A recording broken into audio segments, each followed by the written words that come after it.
What up, guys? What up, what up, what up? What up, what up, what up, what up?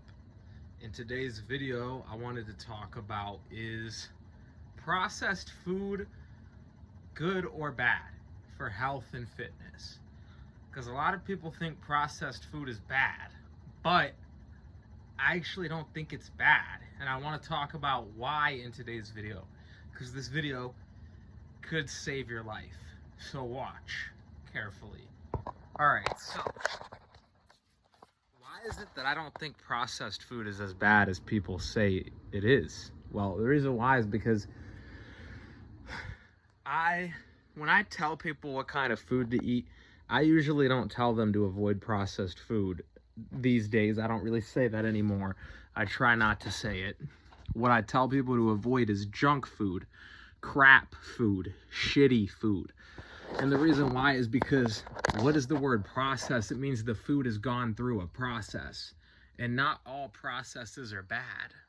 Some food can actually benefit from you processing it depending on what your goals are. For example, some people like to do what's called juice cleansing when they have a sickness, where they just drink fresh juices to help give their digestion a break, so that way their stomach can heal and their body can regenerate. And there's people that have healed diseases on juice cleanses. There was a woman that was in a wheelchair, and her doctor told her to wrap her pretty little head around the fact that she was going to be dead soon. And she actually went from being in a wheelchair to running a 5K on a 1-year juice cleanse. Because when you're juicing, this can help give the digestion a break. And so juicing is a form of processing your food that can make it easier digestible. Like, for example, maybe you're trying to get in a lot of leafy greens. You might not be able to eat all of them because it's too much fiber, it's too much cellulose, and it might clog up your stomach. You might get full too quickly. But if you're juicing your greens, if you're juicing your vegetables, you might be able to consume more of it without having to digest as much. So vegetable juice versus eating the whole vegetable. Yes, vegetable juice is a processed food. Yes, carrot juice is a processed food. But drinking a cup of carrot juice can be the equivalent of eating like 8, 10 carrots, however many carrots. And if you tried to eat all that at once, you might mess up your stomach. But because the juicer removes the fiber and it concentrates the minerals, concentrates the living structured water, concentrates the nutrients, you're able to get in vitamins and minerals with little to no digestion. And that's why juicing can be so powerful. Juicing is also a great way to hydrate the body. The body is mostly water, but the issue with a lot of people is they try to drink bottled water from the grocery store to hydrate their body. But the thing is, the body is not just plain water. If you're dehydrated and you go to the hospital, they're not going to just inject you with plain water. They might put an IV in you, but the IV is going to contain a fluid with a mixture of electrolytes, such as sodium and sugar and stuff like that, because it helps you to hydrate. And so that's the beauty with juicing fruits and vegetables, is fruits and vegetables are living structured water. It has sodiums, potassiums, magnesiums, proteins, fatty acids, sugars. So it can actually hydrate you on a cellular level, because things like carbon hydration help your muscle to store glycogen, which helps to hydrate the muscle. And so juicing is a great way of processing foods. Yes, it can be good to eat the whole fruit sometimes as well, but it can be good to juice as well. And there's many other examples of how processing food can be good. For example, if you're trying to heal cancer, or maybe you're just trying to get stoned and have a good time, you might want to use a THC tincture. Because when you're trying to heal cancer, there's certain beneficial compounds in the cannabis plant, such as THC and CBD. Or maybe you're trying to get high, or maybe you're trying to sleep better, or maybe you're trying to reduce inflammation so you can work out better. Regardless, if you just eat cannabis raw, it might not have the full effect, because the THC needs to be decarboxylated with heat for it to be in its most active form. Or I think you can use citric acid as well, or citrus, or I think it can decarboxylate over time as well, but that can take years. So if you just eat the raw cannabis plant, it might not do much, because one, THC is fat soluble, and two, it can be activated with heat and citrus. So if you really want to feel the cannabis plant, eating it raw might not do much. But if you make a tincture out of it, it can be a lot more potent, because you can concentrate the THCs and CBDs into a tincture, and they drop it under these kids' tongue, and it helps them get rid of seizures. You can take the cannabis and decarboxylate it to activate the THC, and then you can simmer it with butter, and you can make canna butter, and you take 1 spoonful of that, and you can be in the clouds. And like I said, THC and CBD can help heal cancer. It can help grow bone, because it helps to activate the osteoblast in your body. And so if you eat too much cannabis, it can be too much plant matter. It can be too much fiber to digest, and you're not really getting enough THC and CBD to make up for how hard it is on your stomach, especially if you're diseased and sick. So these diseased and sick people might not be able to digest that much fiber. And so when you can't, and even if you're healthy, you might just not want to eat a whole bunch of cannabis at once. It could be a lot of chewing. That can actually mess up your health if you're already healthy, if you're eating too much roughage and stuff like that. I'm not saying a little bit of fiber here and there isn't good, but if you eat too much roughage, it's literally called roughage. Like, it can be rough on your intestines. So when you take the cannabis and you concentrate it into a tincture, you make a tea out of it, you make canna butter, you make edibles. You can even juice cannabis and juice it with tangerine and put coconut milk in it, and you can get high off of that. Shout out to OK Raw for posting that video of how you can get high on raw cannabis. But regardless, juicing it is processing it, making canna butter is processing it, making a tincture is processing it. And these can be a lot better for people that are looking for medicinal benefits than potentially eating the raw plant, depending on your goal. Some people might actually eat a raw weed salad, and that might be their goal, is to just eat the raw weed salad, because they might actually want to get a little bit more roughage in their body for whatever reason, because sometimes fiber can help feed your gut microbiome, right? And it can also help clean things out of the body. It can act like a broom. So whether you eat the food whole or you process it, like for example, with ashwagandha, most people take the ashwagandha extract because it's easier on your stomach, I believe, than eating the whole root. And the amount of the whole root you'd have to eat versus the extract, you're getting more benefits out of the extract. The most popular version of the ashwagandha extract is KSM 66. Mushroom tinctures, they say that like a reishi tincture is more potent than the powdered mushroom. Both are forms of processing. Drying and powdering is processing. Making a tincture is processing. But they say that the tincture is better than the powder because it's more potent. So there's ways of processing things where you can extract the beneficial compounds from something like a mushroom or cannabis, and you can put it in a tincture, you can put it in a gummy. There's ways of processing food where you're juicing the food, so it's easier to digest and it can be hydrating. There's ways of processing food such as cooking, where like kidney beans on their own, believe it or not, can actually kill you, I believe, from what I know, in their raw state. But when you cook them, it destroys the toxins and it softens them up and it makes them nice and digestible. So cooking is a form of processing food that can actually make the food better and more digestible. And I think there was something else I was gonna say, but I forgot what it was.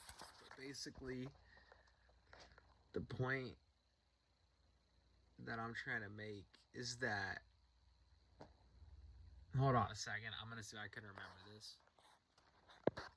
Okay, yeah, I just remembered. So yeah, even a literal junk food, such as like ice cream, for example, might not actually be a junk food for some people. Like, for example, if you're an athlete, you might be able to get away with eating a little bit of ice cream because especially if it's made with good ingredients and nothing like artificial or horrible, if it's just like milk and sugar and cream, the extra sugar might actually help replenish what you burnt off during your workout.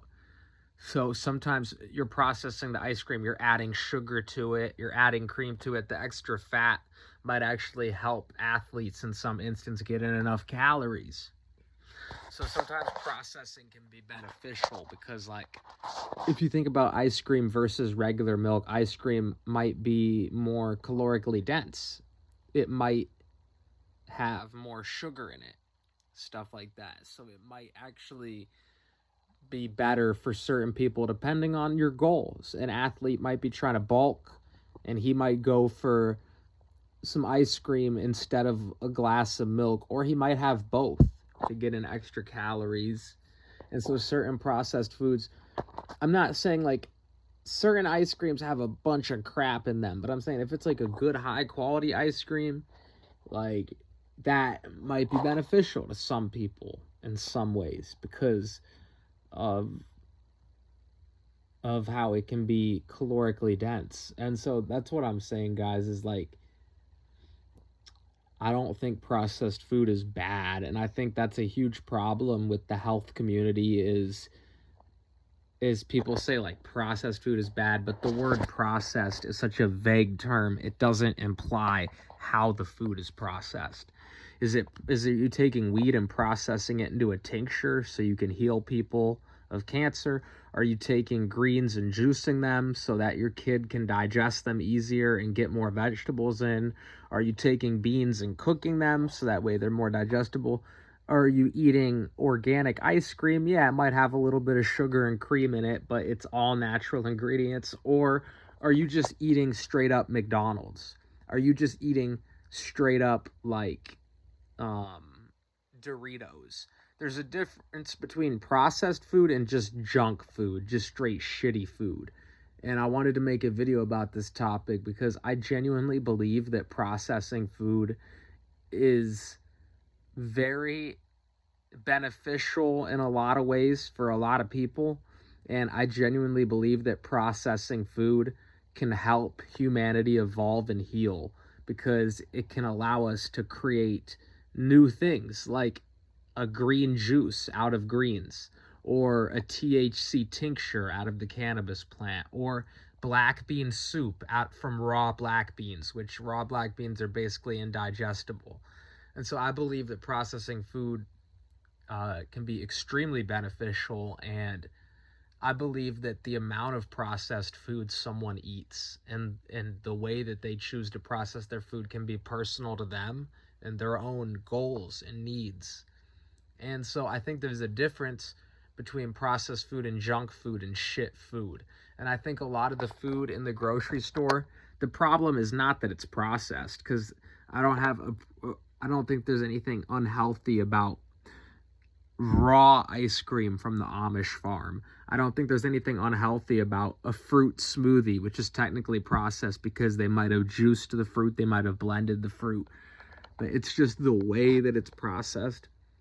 Is it processed with intention? Is it processed with love? Is it processed with care to actually maybe even make it healthier? Like, for example, ashwagandha extract might be easier to digest than eating the whole ashwagandha root, or I think it's a root, whatever it is. Or a green juice might be easier to digest than a big salad, especially if someone is sick and has weak digestion. So is it processed with the intention of health? Is it processed with the intention of making it better? Is it processed with the intention of making it taste good? Or is it processed with the intention of mass producing it cheaply, even if they throw poisonous ingredients in it, because they just want to make as much of a profit as possible and get as many people addicted to it as possible, and they don't care about the health of their customers. They don't care about the outcome in the customer's body. And so I think that's the important distinguishing factor is not is the food processed or not, but how is it processed? Why was it processed?